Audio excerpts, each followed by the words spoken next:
aria instabile. I cui effetti saranno questa notte un po' su tutte le nostre zone, un aumento della nuvolosità.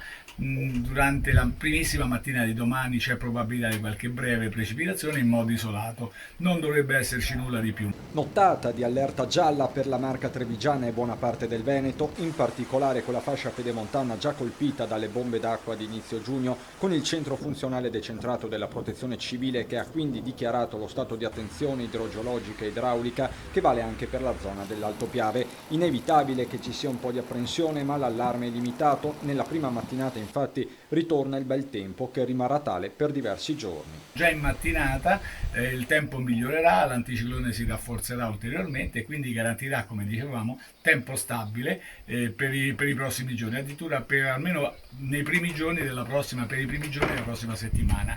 Le temperature subiranno una lieve attenuazione nelle prossime ore, quindi dai 31-32 gradi passeremo ai 26-27 gradi, le minime rimarranno intorno ai 20 gradi, ma già da dopodomani temperature di nuovo massime intorno ai 30 gradi. È tutto.